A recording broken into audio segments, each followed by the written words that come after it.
कल हमारी काफ़ी लंबी वार्ता रही और मुख्य रूप से 3 ही मुद्दों पर हमारी बात हुई थी। एक मुद्दे पर हम संतुष्ट हैं कि इन्होंने एक कमेटी बनाई थी जब हम पीछा आंदोलन कर रहे थे ग्रेटर नोएडा पे सर्किल रेट के रिवीजन की।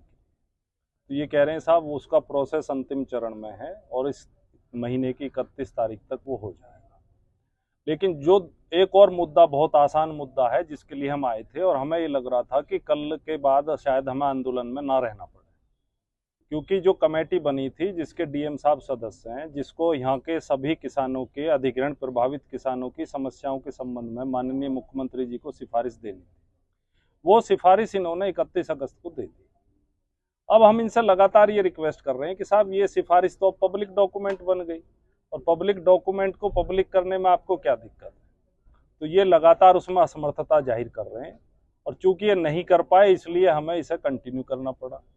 दूसरा, इन्होंने हमें प्रपोजल दिया था कि साहब शुक्रवार को इस संबंध में तीनों प्राधिकरण के सीईओज के साथ हम बैठेंगे और कलेक्टर साहब बैठेंगे। तो हमने कहा जी बिल्कुल, हमें डायलॉग में कोई दिक्कत नहीं है, हम आप चारों के साथ बैठेंगे, लेकिन आप चारों भी उसको यदि जाहिर कर सको, पता नहीं आप जाहिर कर पाओगे नहीं कर पाओगे, या तब तक आप वो उनका कहना ये था कि हम शासन से इसके बारे में जानकारी कर रहे हैं, उनको अवगत करा दिया गया